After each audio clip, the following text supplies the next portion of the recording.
This is a Carboline production.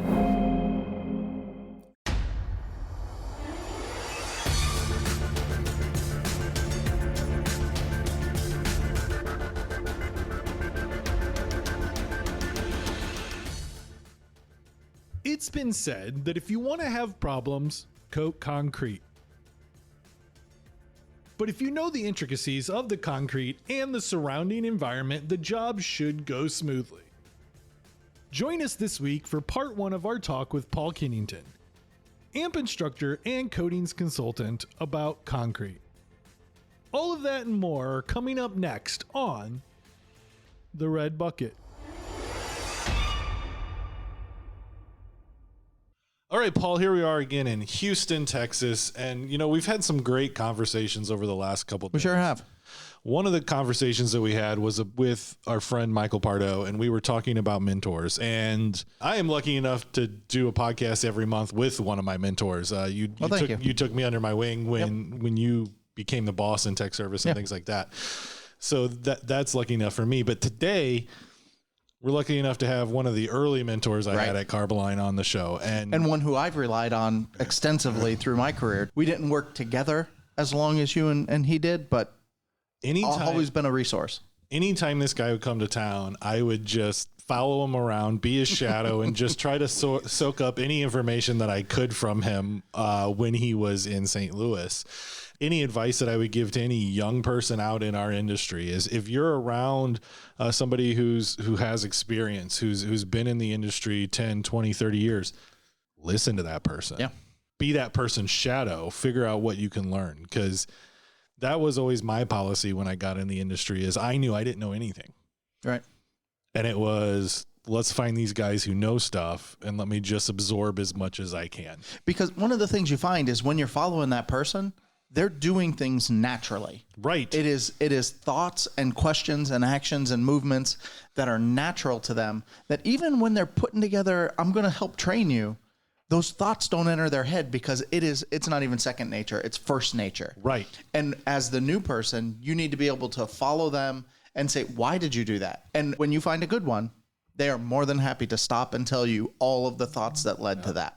And this guy has always been there. He's a teacher by nature. He teaches AMP CIP courses. And I'm going to stop beating around the bush. He has a fantastic name. Yes, he does have a good name. We are going to stop beating around the bush. We're going to introduce my good friend, Paul Kennington. How's it going, Paul? Oh, fine. Thank you. It's good to be retired, I think. Well, semi-retired, right? Because you're still teaching the AMP CIP courses. And he's being modest, but I think he's forgotten more about coatings than I know. At least bad cases. Anyway.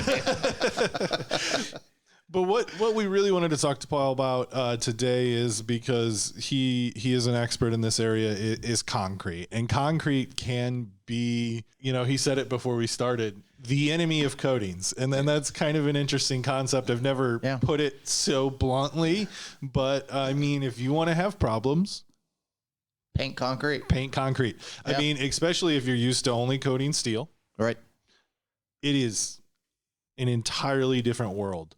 Problems can and will happen. They are guaranteed, and you have to be quick on your feet and follow proper procedures in order to prevent any kind of problems. And, one of the things that you think about is it's everywhere. It's hard. It's there. It's strong. You don't think about the problems that are inherent in that product. It is the most widely used construction material on the face of the planet. Yeah. Yes, it is. It is. And, numbers that I saw that are probably more than a decade old was in the hundreds of billions of dollars. Right.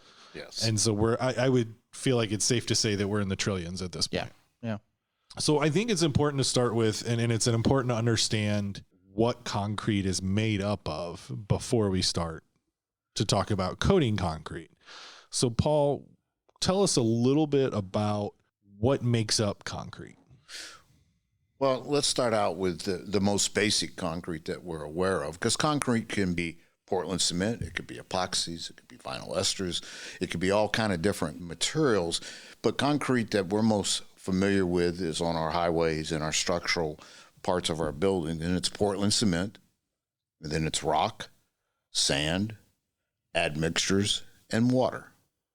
And so ideally, as a person that has coated many square miles of concrete in my time, I would tell you that we would like the water to cement ratio to be as low as possible, because this is where we have a problem with bleed water coming through and making our surface punky as we speak.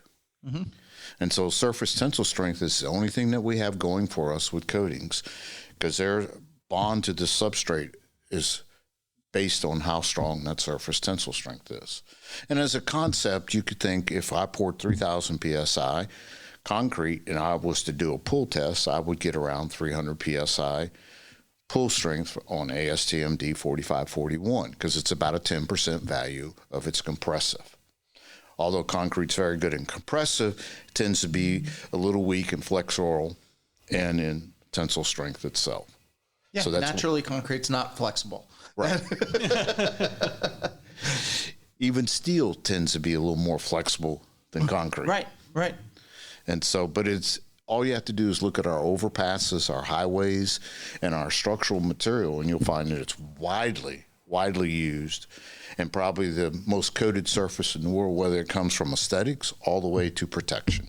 It's good that you brought up that there are lots of different types of concrete, that you can make a concrete out of almost anything with, epoxy, polyurethane.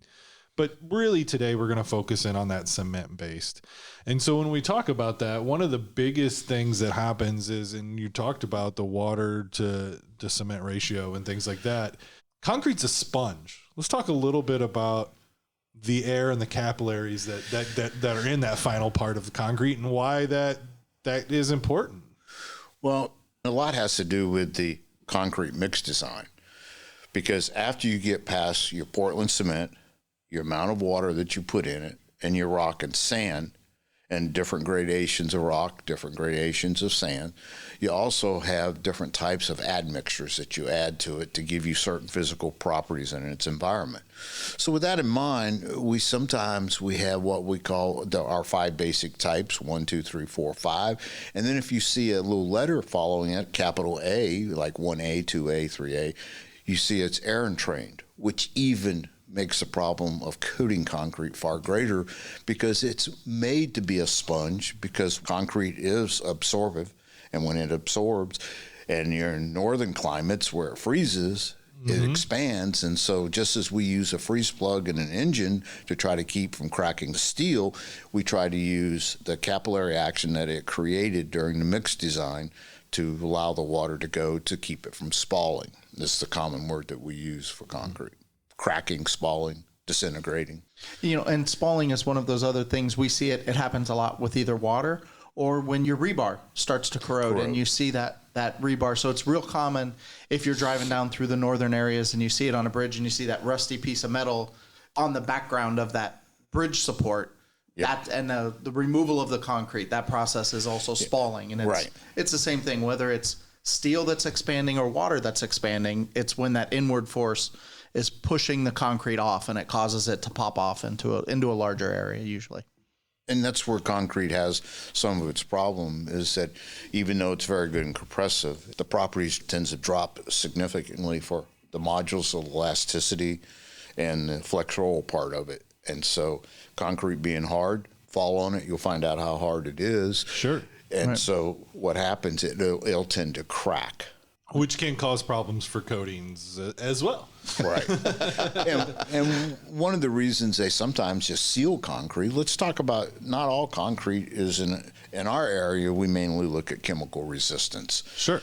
But in all areas, it could be from dust proofing in a warehouse. Mm-hmm. It could be for wear resistance as traffic passes. So there's many reasons why we try to better the physical properties of concrete. Still the most economical product that we can find that can do what it does. So I think, you brought it up a little bit, but there's 5 basic types of concrete. And I think while we have the concrete guru here, should get into the differences between the 5 different types of concrete. Well, let's start with type 1. What is type 1 concrete? Well, it's what we call general purpose, and that is it's what we use typically unless certain environments require something else. Typically, there are house foundations, our brick and mortar type materials, and they're on our structural surfaces because it's the most economical material. And it's just all around a general purpose, has good physical properties. And in about 28 to 30 days, it develops the properties of the design of the civil engineer. Then we have type 2, which there are certain areas that we know by pH that if we have an acidic soil, we know that concrete's highly alkaline, and we know that eventually they'll neutralize each other. So we have what we call moderate sulfate resistant. Type 2 is pretty common in California and the western coastal areas because of the acidic nature of the soil. I think it's an interesting point that you bring up, that people think about concrete, but it's not the same everywhere. No. And the environment's not the same that we place it. And some of that's due to the soil and things like that, but some of that's due to local sourcing, right? Oh, yes, because it's all about money. So sand in Missouri might not be the same as sand in California. Oh, and that's just it.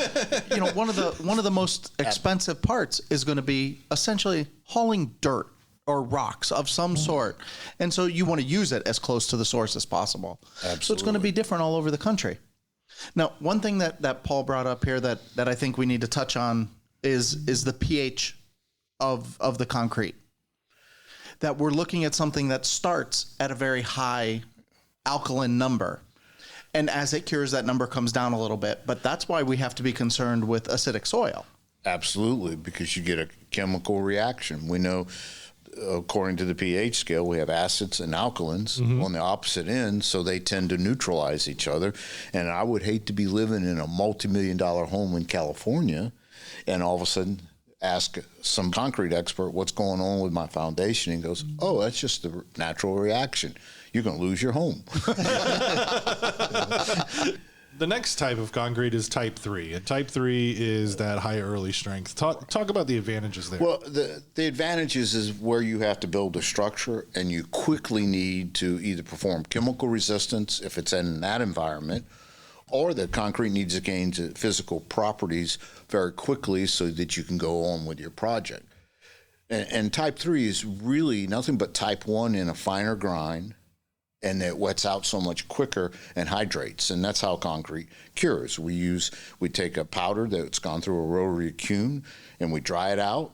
We make it a certain size, and then we add water to it. It goes through a period of hydration, and then it cures. Unfortunately, we cannot pour concrete at the low rate of hydration. It only takes like 0.22% of water to hydrate the cement. The problem is the workers will walk off the job. So most of the time we see it at a 2-to-1 ratio. In other words, the water goes up to 50% of the cement.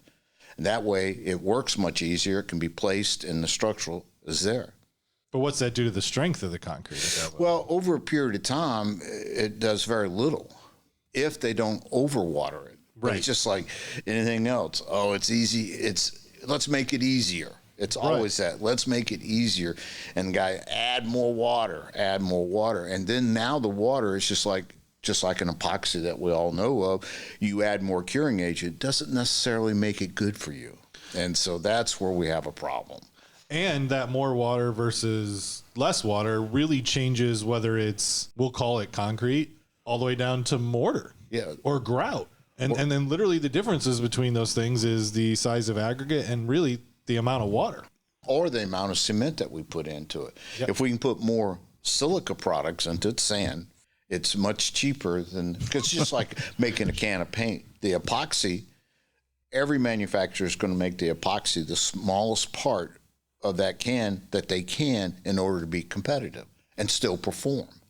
And so same way with cement. So we add water to it, which sometimes increases cure time. So that's why we go with Portland cement type 3 in order to give the hydration a quicker reaction. And let me throw in admixtures or additives while we're talking about all these. And the fact that what we have is we have different types of admixtures that will actually take and pre-wet the aggregate so that it will not pull like the fines in there and the rock, the surface area of a rock is great. And we want to try to keep that water from attaching to the rock and react with our cement. Right. So that's why the water to cement ratio is greater, because it makes it more flowable. Right. And so with that in mind, but if we can put an admixture on there that will pre-wet the rock and sand, then the water can readily come to the hydration period of the Portland cement. And that's that ratio is important. And that's why in a lot of times you'll see commercial or professional, let's say, concrete structures outlast a lot of times what you see a homeowner or a novice do, because we're all still using the same ingredients. Yes. And it's a matter of understanding how they're put together. And when you're a homeowner doing it by yourself, you're pouring a sidewalk, you're doing whatever it is that you need to do, you may add that extra water to help smooth out the surface or to get it to flow the way you want without truly understanding the long-term consequences of what that was, because it's still hard when you're done. Yes. And you can still walk on it and it's still there, but you may not have the original integrity that you thought you had because of those adjustments. And so if you prepare your substrate properly, and American Concrete Institute loves to see a layer of sand over your visqueen, so the excess moisture has a place to go. It's not trapped. Yep. Okay. And because not all of it's going to come to the surface. And so that's why they like the layer of sand. Well, that would probably help, because one of the phenomena you see with that, when you put down that moisture barrier, sometimes the concrete, because the water can only go in one direction, will curl and stuff in the corners. So the idea of having that sand and stuff down first, that's genius. Okay, so wait, let's go back a step. A vapor barrier. Truly, how many times have we all had to work with a substrate and said, is there a vapor barrier present? All the time. Yeah, that's usually what the question is. But the idea of, yes, that truly is part of a good system, is a vapor barrier, a base for the concrete. Those are all integral steps that it's not just a concrete truck pulling up, dumping a cement mix out on your ground. The preparation that goes behind it to make everything else successful is truly important.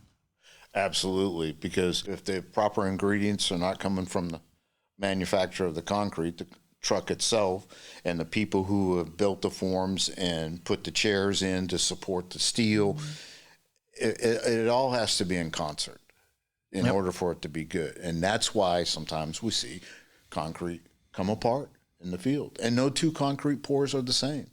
Right. Unfortunately, because humans have a part. So coming back around, we are now at type 4 concrete. What is type 4 concrete? Well, that's your low heat of hydration. Anytime you have massive pores, if anybody has ever seen 100% solids in a 5-gallon bucket that got mixed and did not get used, you'll see it go through an exothermic destruction. Sure. And so type 4 is low heat of hydration. So when they're pouring large pores, many times what they'll do, they'll isolate this large pore from another pore, and then they'll pour one in the middle in order to keep the heat of reaction down, such as the Hoover Dam. That's what I was just going to say. The Hoover Dam is a classic example of this. And chemists will modify, and bless the chemists because they're the ones who get into the down and dirty. They will modify, either they'll put tricalcium sulfate in it, or they'll take it out. And so that's what they do with low heat of hydration. They take some of the properties out that will slow the heat of reaction down and keep it as low as possible, so that when you have a massive pore, you don't have a structural integrity problem.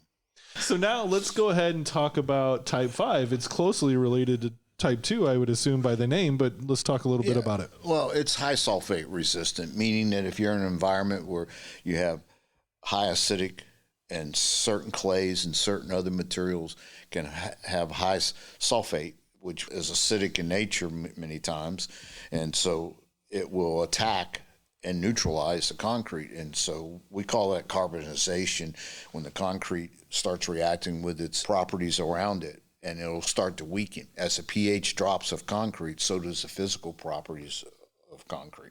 So hypothetically, thinking about this, we know that if you put concrete in and it's at a high pH during its cure, right? So a new concrete should always have a high pH. But if one were to come by and test that new concrete and find out that it's a 7 pH, We have problems. we have problems. But could it be possibly due to using the wrong type of concrete for the soil? No, No? because it forms when it goes through all its chemical reactions. It forms a rock per se, and the calcium hydroxide in it, which is one of the major binders for concrete, will always have a high pH. And when you start taking any hydroxyl group and taking it down as far as pH, you start weakening the solution.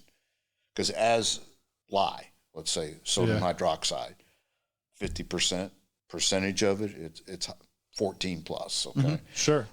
If you start watering it down or you start changing the physical properties, it no longer will have the properties. And just like making soap, saponification. Yeah. We talk about, we bring in animal fats or acids and react with the lye or sodium hydroxide to get a soap so that it will not harm us as a general rule.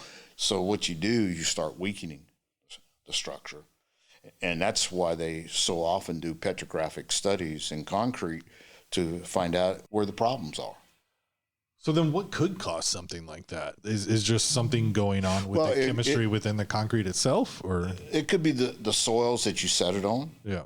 It could be parking garages where the exhaust fumes, because you got your different vapors coming from the exhaust pipes. And so if they don't seal it properly and they allow that to react with the environment, because, we know that anything can go from a solid to a liquid to a gas. Sure. And so with that in mind, we know that we can start, we call it carbonization as a general rule. Sure. We start adding other properties to it that we don't want. And so now the concrete starts to become soft and starts losing its physical properties. Okay, so we've kind of tiptoed all around it a little bit as we've gone through, but the actual cure mechanism and the cure performance, the timing of concrete, we kind of talk about it as a general 28 days. Mm-hmm. Can you talk a little bit about where that came from, what we're looking for, what that means? Well, when a civil engineer, let's say, or somebody that's making a mixed design, and we go by sacks, 5.5, 6.5, 7, 8, and it's just the amount of Portland cement per cubic yard. Okay. And so we know that we can get a higher compressive strength if we add more Portland cement. Mm-hmm. But it's a matter of variety. How much can you afford? And that's the most expensive part of the cement. Yeah. Right. Well, and I think real quick before we get too much further, a lot of people in the real world will interchange the word cement and concrete. Yes. And we keep saying cement, so I think we should clarify. Portland cement is. Yeah. What's the difference? Well, Portland cement is what we all call concrete, and concrete is just a blend of different materials. Okay. And so that's why you can have polymer concretes, you can have different types of concrete. But when you use Portland cement or a marl or limestone, it chemically reacts. You take it out of the earth, grind it, go through a rotary kiln, make a clinker out of it, and then add it. And then you add water to it to make it right back to where we took it from. Yeah, I always say cement's the glue that holds everything together, and concrete is the sum of all the parts. That's it. That's exactly it. Yeah. It is. I mean, and so that's why you can make as a generic term, we all think of concrete as Portland cement concrete. Right. And it's probably the most widely coated in the world. If you don't believe me, go to Disneyland or Disney World or Six Flags, or you'll see that it's very important to them because it's not only aesthetics, but it's a structure. And so one of the things that we can look at, and we talk about the 28 days, and I think you were just talking about that before I went on the tangent of cement. Well, 28, 30 days is what most of the industries, and that's if you design 3,000 PSI, that's about the time that it should reach. And that's a generic term because sometimes it'll reach its physical properties much sooner. Sometimes it will take a little bit longer depending on the environment, if it's cold, hot, and the admixtures that were placed in it.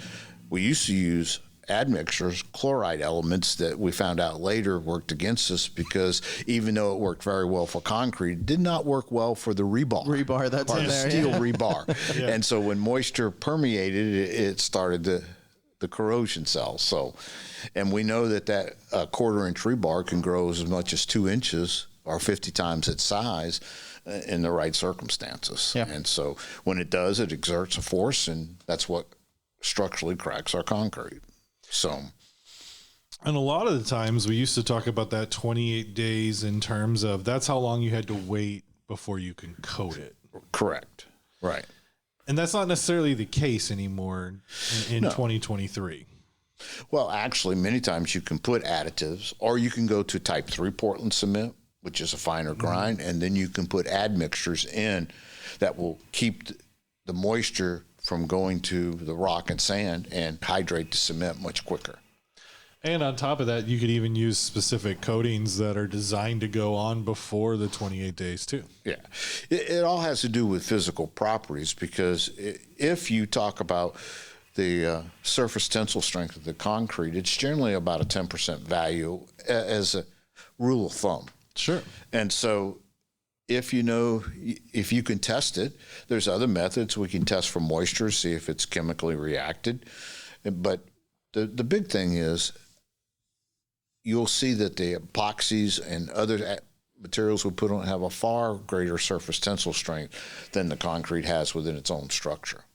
That's why surface prep that's not always done properly has many problems with coatings, because the coatings don't bond to what you put it on. Yep. And just as you have mill scale to steel, we have latents to concrete. Well, what's that latents? Latents just the bleed water, the watered down cement, and calcium salts and anything else that rises to the surface as the concrete's being worked at the day of the placement. And that's a very brittle layer too. Yes. It's just like, well, you look at mill scale to steel, if you understand that, it's hard and dense but poorly adhered. Same way with latents. It's poorly adhered. So you want to remove mill scale so you can bond to the actual steel, and you want to remove latents so that you can bond to the actual concrete. You know, I use that as an example. Every once in a while, you try to, not a trick question, but a loaded question. And the question being, when you guys poured the concrete, when everything was all done, did you get a nice smooth finish? Make sure you had everything just smooth as can be, a beautiful troweled out, nice, smooth. You're like, yep. Okay, take that off. Yeah.